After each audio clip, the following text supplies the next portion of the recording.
ജീവധാര ജീവമൊഴി കാൽവരിനാഥന്റെ സ്നേഹമൊഴി തിരുനിറത്താൽ ജീവനേകും യേശുനാഥന്റെ ജീവമൊഴി ജീവധാര ജീവധാര ജീവധാര.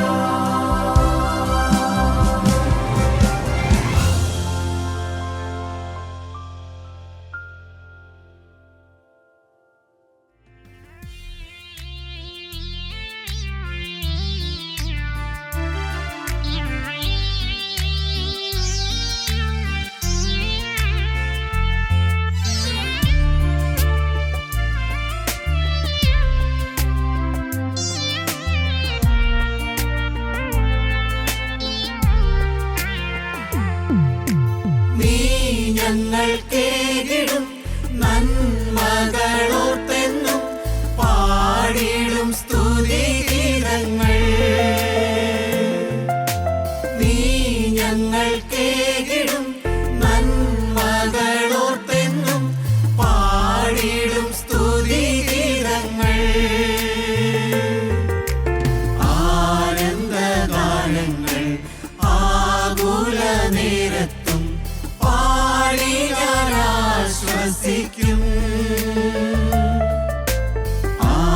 ആനന്ദഗാനങ്ങൾ ആകുല നേരത്തും പാടി ഞാൻ ആശ്വസിക്കും.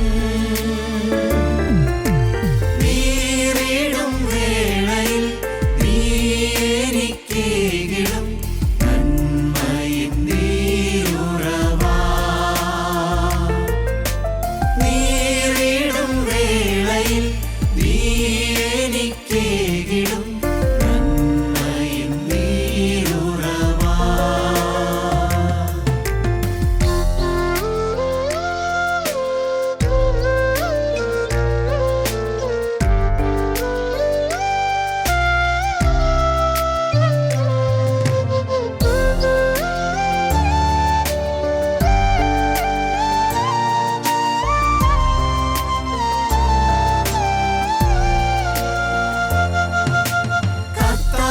കർത്താവിലെപ്പോഴും സന്തോഷിച്ചാർക്കുവിൻ സ്തോത്രയാഗം കഴിപ്പിൻ. കർത്താവിലെപ്പോഴും സന്തോഷിച്ചാർക്കുവിൻ സ്തോത്രയാഗം കഴിപ്പിൻ. അവൻ സ്ഥിതി മാറ്റുമ്പോൾ യാക്കോബ് ഘോഷിക്കും, ഇസ്രായേൽ ആനന്ദിച്ചിടും.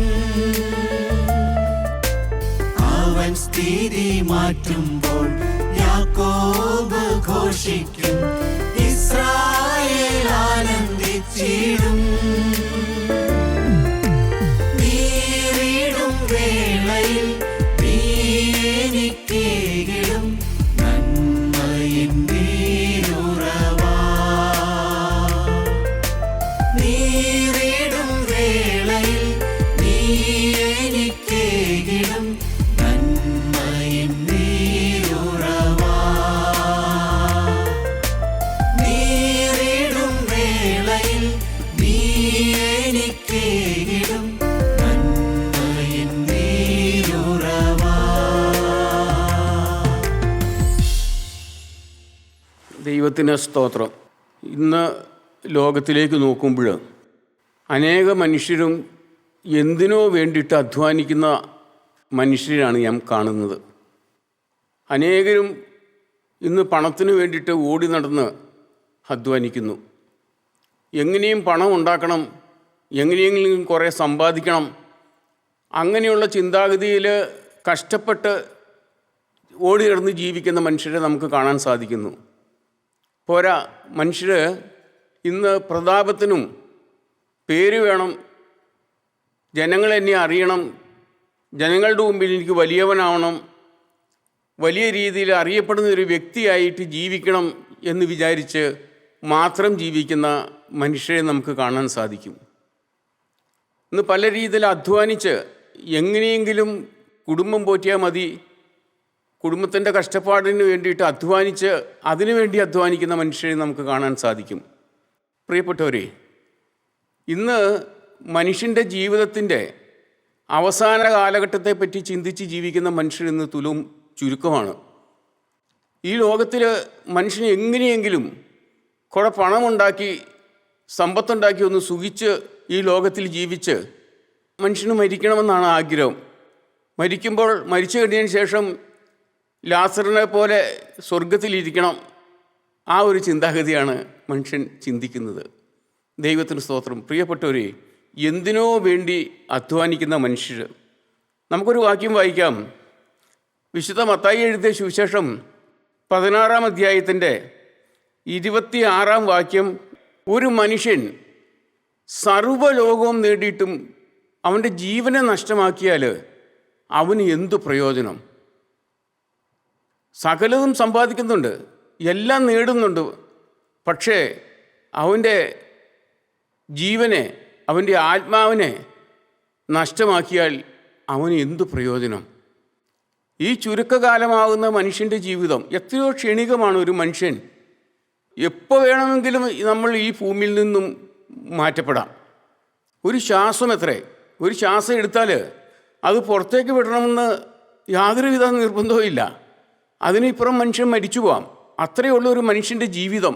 എന്നാൽ ഈ സർവ്വമാന ലോകത്തിലുള്ളത് മുഴുവൻ നേടണമെന്നാണ് മനുഷ്യൻ്റെ ആഗ്രഹം. പക്ഷേ അവൻ്റെ ആത്മാവ് നഷ്ടപ്പെട്ടു പോയാലോ, അവൻ്റെ ജീവൻ നഷ്ടപ്പെട്ടു പോയാൽ അവനീ സമ്പാദിക്കുന്നുണ്ട് ആർക്ക് പ്രയോജനം? എന്ത് പ്രയോജനം പ്രിയപ്പെട്ടവരെ? അതാണ് പറഞ്ഞത്, ഒരു മനുഷ്യൻ സർവ്വലോകവും നേടിയിട്ടും തൻ്റെ ജീവനെ നഷ്ടപ്പെടുത്തിയാൽ അവന് എന്ത് പ്രയോജനം? നമുക്ക് വായിക്കാം. ലൂക്കോസിൻ്റെ സുവിശേഷം 16-ാം അധ്യായത്തിൻ്റെ 19 മുതലുള്ള വാക്യങ്ങൾ നമുക്കൊന്ന് വായിക്കാം. ധനവാനായൊരു മനുഷ്യനുണ്ടായിരുന്നു.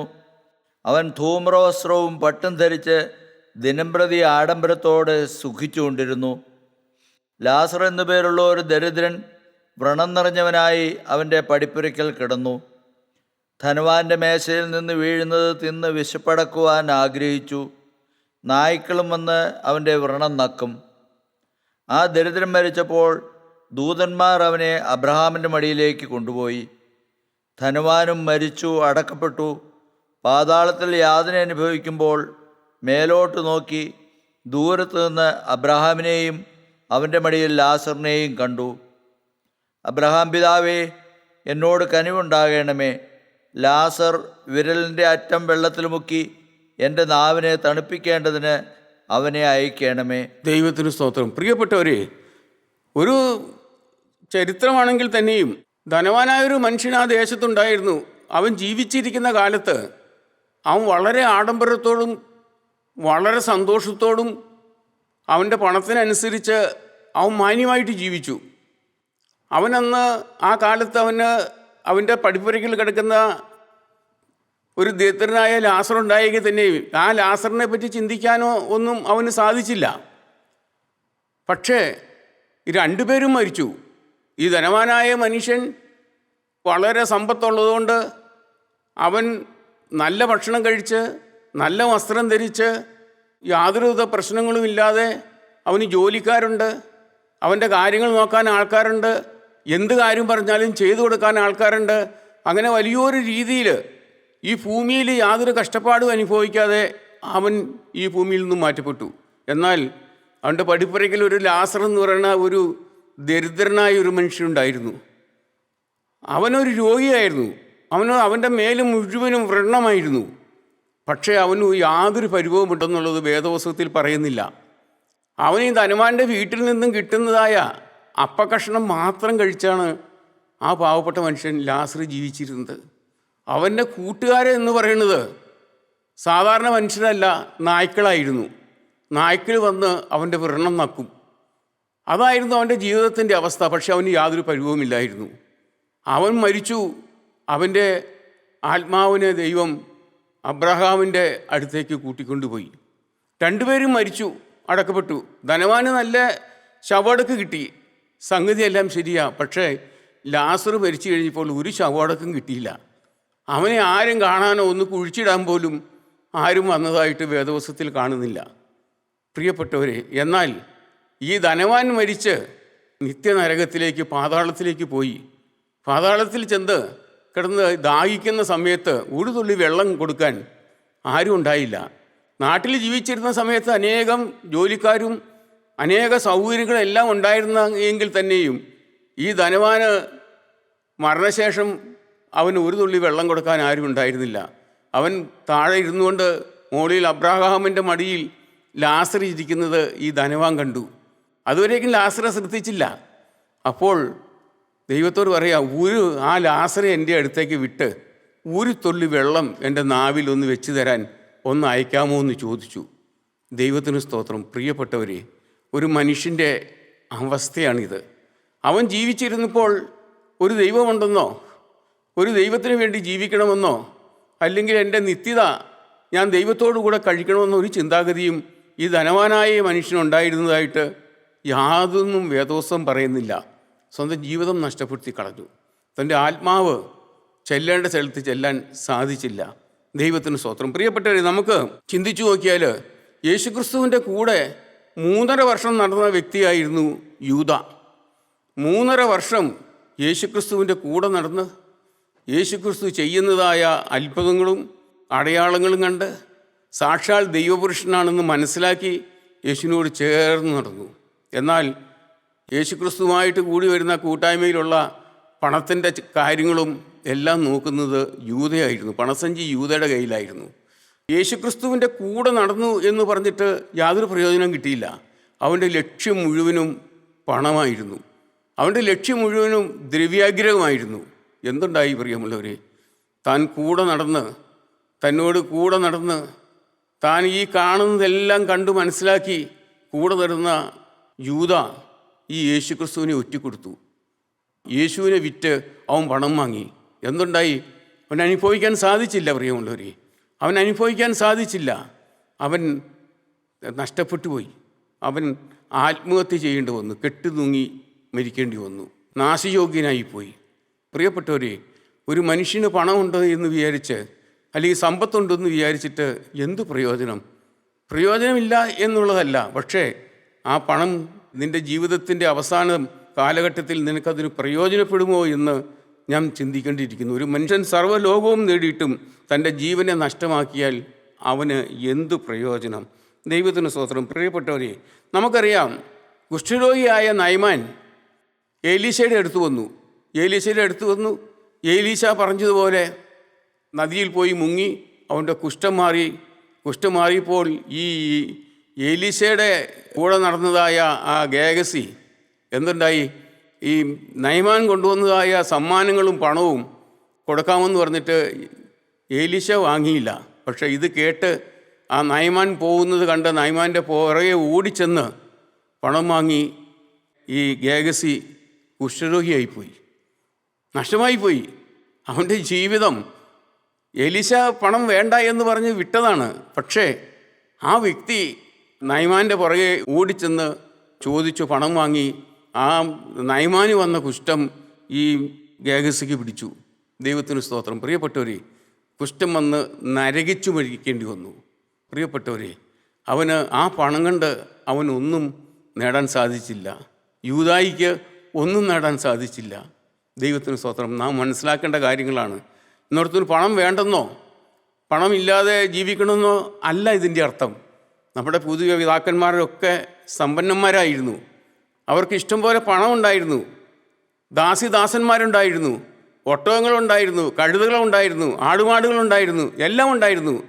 ഇഷ്ടംപോലെ വേലക്കാരുണ്ടായിരുന്നു, എല്ലാം ഉണ്ടായിരുന്നു പ്രിയപ്പെട്ടവരെ. പക്ഷെ അവർ പണത്തിലല്ല തൻ്റെ ജീവിതം ഊന്നി നിന്നത്. അവനെ സ്നേഹിക്കുന്ന പിതാവാം ദൈവത്തെ ആരാധിച്ച് ദൈവത്തിന് വേണ്ടി ജീവിച്ചവരാണ് നമ്മുടെ പൂർവ്വ പിതാക്കന്മാർ. പണമുള്ളതുകൊണ്ട് മനുഷ്യന് സ്വർഗരാജ്യത്തിൽ പോകുകയല്ലെന്നോ അങ്ങനെയൊന്നും വേദോസവും പറയുന്നില്ല. പക്ഷേ പണത്തിൽ മനുഷ്യൻ ആശ്രയിക്കരുത്, ദൈവത്തിലാണ് ആശ്രയിക്കേണ്ടത്. മനുഷ്യനെ ആശ്രയിക്കേണ്ടത് ദൈവത്തിലാണ്. അനനിയാസും സഫേറയും വസ്തു വിറ്റു. എല്ലാവരും വസ്തു വിറ്റ് പൊതുമുതലായിട്ടെല്ലാം ശിഷ്യന്മാരെ അവരെ അടുത്ത് കൊണ്ടുവയ്ക്കും. ഇവരും കൊണ്ടുവന്നു, വസ്തു വിറ്റു. പക്ഷേ അവർ വസ്തു വിറ്റിട്ട് കുറേ എടുത്തു വെച്ചു, ആരും അറിയാതെ. രഹസ്യമായിട്ട് അവർക്ക് ജീവിക്കാനുള്ള മാർഗങ്ങൾക്കുള്ള പണം അവർ എടുത്തു വെച്ചിട്ട് ബാക്കിയുള്ളത് അപ്പോസ്തലന്മാരുടെ കാൽക്കൽ കൊണ്ടുവന്ന് വെച്ചു. അപ്പോസ്തലന്മാർ ചോദിച്ചു, നീ ഇത്രേനാണോ വസ്തു വിറ്റത്? അത് ഇത്രേനാന്ന് പറഞ്ഞു. അപ്പോൾ പരിശുദ്ധാത്മാവോട് വ്യാജം കാണിച്ചതുകൊണ്ട് മരിച്ചുപോയി. ദൈവത്തിന് സ്തോത്രം. അവിടെ വീണു മരിച്ചു. ദൈവത്തിന് സ്തോത്രം. പ്രിയപ്പെട്ടവരെ, അനനീയാസും അത് കഴിഞ്ഞ് കുറച്ച് കഴിയുമ്പോൾ തൻ്റെ ഭാര്യ സഫേറ വന്നു, ഇത്രേനാണോ വസ്തു വിറ്റേന്ന് ചോദിച്ചു. അവളും പറഞ്ഞു അതേന്ന് പറഞ്ഞു. അവളും നാശയോഗ്യമായി പോയി, അവിടെ തന്നെ വീണ് മരിക്കേണ്ടി വന്നു. അവർക്ക് ആ പണം പ്രയോജനപ്പെട്ടില്ല. ദൈവത്തിന് സ്തോത്രം. പ്രിയപ്പെട്ടവരെ, നമുക്ക് വായിക്കാം ലൂക്കോസിൻ്റെ സുവിശേഷം 12-ാം അധ്യായത്തിൻ്റെ 14-ാം വാക്യം തൊട്ട് നമുക്കൊന്ന് വായിച്ച് കേൾക്കാം. അവനോട് അവൻ, മനുഷ്യ, എന്നെ നിങ്ങൾക്ക് ന്യായകർത്താവോ പങ്കിടുന്നവനോ ആക്കിയത് ആർ എന്ന് ചോദിച്ചു. പിന്നെ അവരോട്, സകല ദ്രവ്യാഗ്രഹവും സൂക്ഷിച്ചു ഒഴിഞ്ഞുകൊള്ളുവീൻ. ദൈവത്തിന് സ്തോത്രം. പ്രിയപ്പെട്ടവരെ, കർത്താവായ യേശുക്രിസ്തുവിൻ്റെ അടുത്ത് ഒരു മനുഷ്യൻ വന്നു. ഒരു മനുഷ്യൻ വന്നിട്ട് അതിൻ്റെ 13-ാമത്തെ വാക്യത്തിൽ പറയുന്നത്, ഞാനും എൻ്റെ സഹോദരനുമായിട്ട് വസ്തു പങ്കിടുന്ന കാര്യത്തിൽ നീ ഒരു തീർപ്പ് വലിപ്പിച്ചു തന്നെ. യേശുക്രിസ്തു തൻ്റെ ജനങ്ങളോട്, ആയിരക്കണക്കിന് ജനങ്ങളിരിക്കുന്ന ജനങ്ങളോട് പ്രസംഗിച്ചുകൊണ്ടിരിക്കുന്ന സമയത്താണ് ഒരു വ്യക്തി വന്നിച്ച് പറയുന്നത്, യേശു, എനിക്ക് പ്രസംഗമൊന്നും അല്ല ആവശ്യം, എനിക്ക് നിത്യജീവൻ്റെ വചനമൊന്നും അല്ല എനിക്ക് ആവശ്യം, ഞാനും എൻ്റെ സഹോദരനുമായിട്ട് വസ്തു പങ്കിടുന്ന കാര്യത്തിൽ നീ ഒരു തീർപ്പ് കൽപ്പിച്ചു തന്നെ. യേശു അവൻ്റെ നേരെ നോക്കി, അവനെ ശരിക്കും മനസ്സിലാക്കി.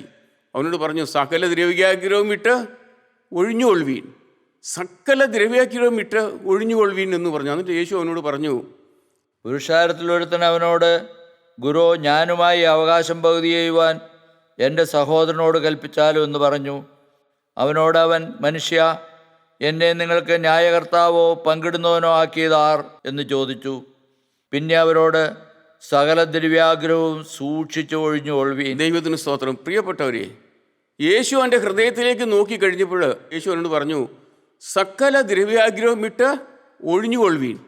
അവൻ്റെ ഹൃദയം മുഴുവനും ദ്രവ്യത്തെപ്പറ്റി, സമ്പത്തിനെ പറ്റിയുള്ളതായ ആഗ്രഹം മാത്രമേ അവൻ്റെ ഹൃദയത്തിലുണ്ടായിരുന്നുള്ളൂ. എന്നാൽ ഈ നിത്യജീവൻ്റെ വചനം പ്രസംഗിക്കുമ്പോൾ യേശുവിനെ അവന് ആവശ്യമില്ലായിരുന്നു. യേശുവിൻ്റെ വചനത്തിനോട് അവന് താല്പര്യമില്ലായിരുന്നു.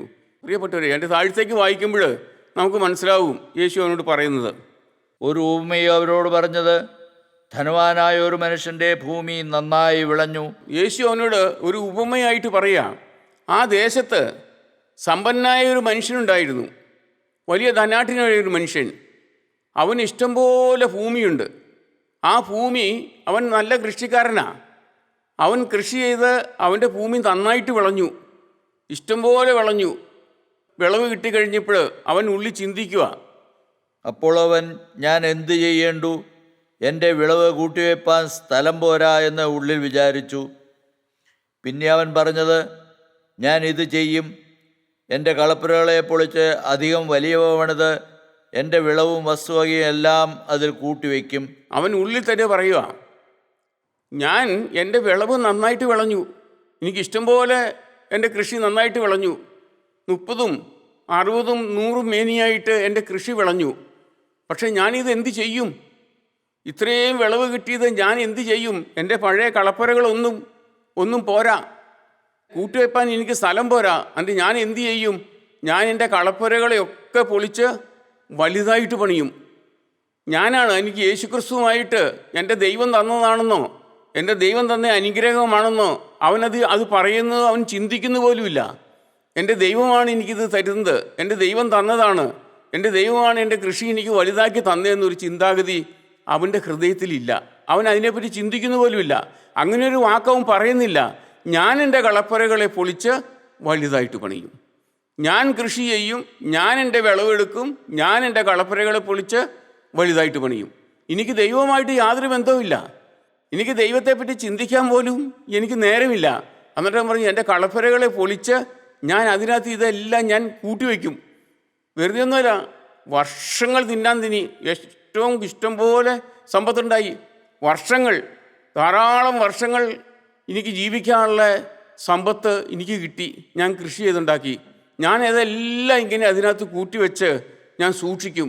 എത്ര കാലം ജീവിച്ചാലും എൻ്റെ സമ്പത്ത് തീരിയല്ല. വർഷങ്ങൾ എനിക്കും എൻ്റെ മക്കൾക്കും കഴിക്കാനുള്ളത് ഞാൻ സമ്പാദിച്ചു വച്ചിട്ടുണ്ട്. അങ്ങനെ ആനന്ദിച്ച് സന്തോഷിച്ചിരിക്കുമ്പോഴാണ് ഒരു വാക്യം കേൾക്കുന്നത്. മൂഢ, ഈ രാത്രിയിൽ നിന്റെ പ്രാണനെ നിന്നോട് ചോദിക്കും, പിന്നെ നീ ഒരുക്കി വെച്ചത് ആർക്കാകുമെന്ന് പറഞ്ഞു. ഇതെല്ലാം അവൻ ഇരുന്ന് ചിന്തിച്ച് സന്തോഷിച്ച് വളരെ സന്തോഷിച്ച് കിടക്കുക. ഉറക്കം വരുന്നില്ല. കാരണം അവൻ്റെ കൃഷിയെല്ലാം വിളഞ്ഞു, ഇഷ്ടംപോലെ സമ്പത്തായി, ഇഷ്ടംപോലെ കിട്ടി. അവന് കടപ്പുരകളെ പണിതു, വലിയ വലിയ ഗോഡൗൺ പണിതു. അങ്ങനെ ആയിരക്കണക്കിന് ആൾക്കാർക്ക് കൊടുക്കുവാൻ തക്കവണ്ണം അവന് കിട്ടിക്കഴിഞ്ഞു. അങ്ങനെ സന്തോഷിച്ച് അവൻ അങ്ങനെ ഇരിക്കുമ്പോഴാണ് അവൻ്റെ ശരീരമൊക്കെ ഒന്ന് വേർക്കുന്നത്. എന്തോ ഒരു വിഷമം, നെഞ്ചത്ത് എന്തോ ഒരു വലിയ കല്ല് കയറ്റി വെച്ചതുപോലെ ഒരു ഭാരം അവൻ അനുഭവപ്പെട്ടു. അവൻ അന്നേരം ചിന്തിച്ചു, എന്താണ് ഇങ്ങനെ വേർക്കുന്നത്? അവൻ രാത്രി കിടന്ന് 1:30 എഴുന്നേറ്റു, അല്പം വെള്ളമൊക്കെ കുടിച്ചു. കുറച്ചു നേരം കഴിഞ്ഞ് ഫാനിൻ്റെ സ്പീഡ് ഇച്ചിരിയോടെ കൂട്ടി. ഇതെല്ലാം കഴിഞ്ഞപ്പോഴും അവനൊരു സ്വസ്ഥത കിട്ടുന്നില്ല. അവൻ കിടന്ന് വിഷമിക്കുക. കാര്യം ഇത് സമ്പത്തെല്ലാം കിട്ടി, കളപ്പുരകൾ ഗോഡൗണെല്ലാം പണിത് വലുതാക്കി. പക്ഷേ അവന് രാത്രിയിൽ ഉറങ്ങാൻ സാധിക്കുന്നില്ല.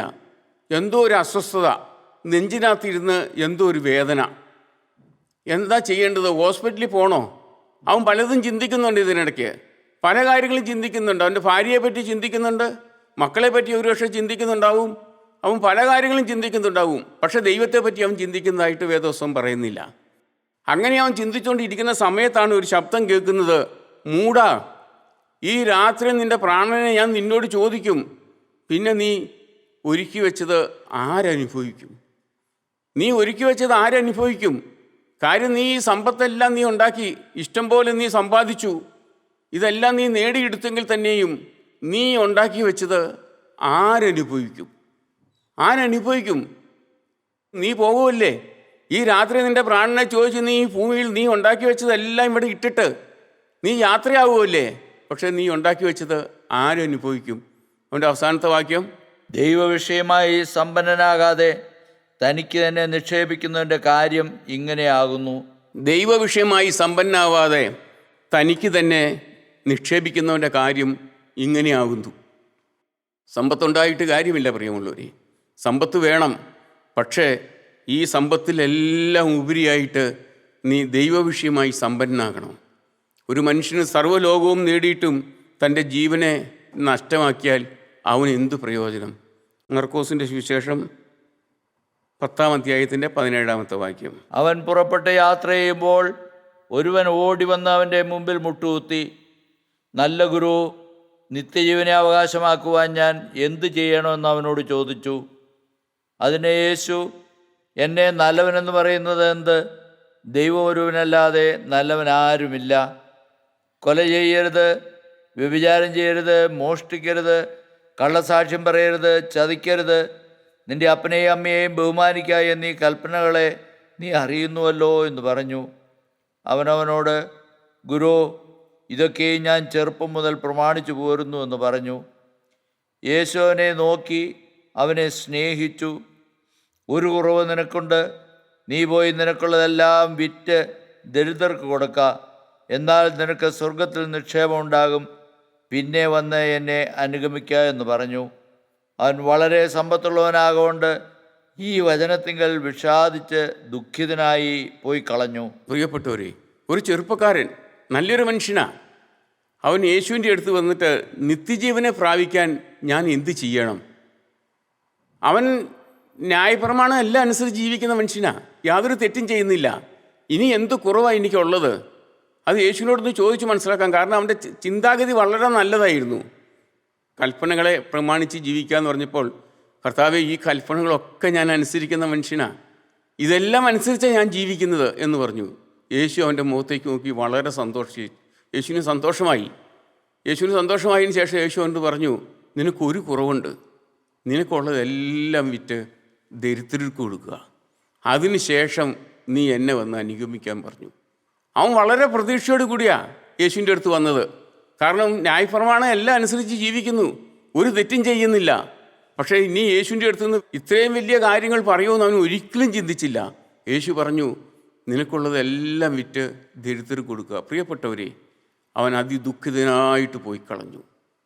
സക്കായി യേശുവിൻ്റെ അടുത്ത് വന്നു കഴിഞ്ഞതിന് ശേഷം സക്കായി പറഞ്ഞു, കർത്താവേ, എൻ്റെ വസ്തുവകയിൽ ഞാൻ പാതി ദരിദ്രർക്ക് കൊടുക്കുന്നു, ഞാൻ ചതുവായിട്ട് വാങ്ങിയിട്ടുണ്ടെങ്കിൽ 4 മടങ്ങായി നാം മടക്കി കൊടുക്കുന്നു എന്ന് പറഞ്ഞത് മാത്രമേ ഉള്ളൂ.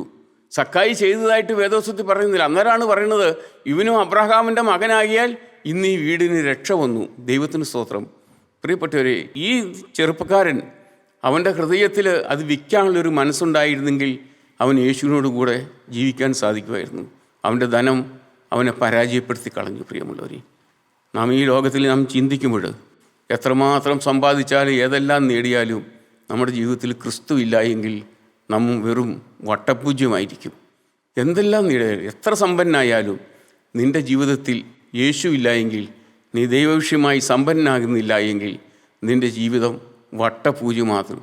നീ യാതൊരു പ്രയോജനമില്ല. പ്രിയമുള്ളവരെ, നീ ക്രിസ്തുവിൽ ആശ്രയിച്ച് ക്രിസ്തുവിന് വേണ്ടി ജീവിതം സമർപ്പിച്ച് ഒരു പുതിയ അനുഭവത്തോടു കൂടി എല്ലാം വിറ്റ് ഒന്നാം സ്ഥാനം യേശു ക്രിസ്തുവിന് കൊടുത്ത് ജീവിക്കുമ്പോഴാണ് നമുക്ക് സന്തോഷവും സമാധാനവും കിട്ടുന്നത്. അതുകൊണ്ട് പ്രിയമുള്ളവർ, എനിക്കൊരു അപേക്ഷ മാത്രമേ ഉള്ളൂ. ഈ യേശുവിനെ എല്ലാം വിറ്റ് നാം വാങ്ങേണ്ടതാണ്. നമ്മുടെ ജീവിതത്തിൽ എല്ലാം വിറ്റ് യേശു ക്രിസ്തുവിനെ വാങ്ങുന്നതാണ് ഈ ലോകത്തിൽ ഏറ്റവും വലിയ ഭാഗ്യം. ധനം വേണ്ടെന്നല്ല പറയേണ്ടത്, കുടുംബജീവിതം വേണ്ടെന്നല്ല പറയേണ്ടത്, മറ്റൊന്നും വേണ്ടെന്നല്ല പറയണേ. നീ അതിലെല്ലാം ഉപരിയായി നീ യേശു ക്രിസ്തുവിന് വേണ്ടി നിൻ്റെ ജീവിതം സമർപ്പിക്കുക. ക്രിസ്തുവിന് വേണ്ടി ജീവിക്കാമെന്നൊരു തീരുമാനം എടുക്കുക. നിൻ്റെ കുടുംബജീവിതം അനുഗ്രഹമായിരിക്കും. ദൈവം നമ്മളെ അനുഗ്രഹിക്കട്ടെ. ദൈവത്തിന് സ്തോത്രം.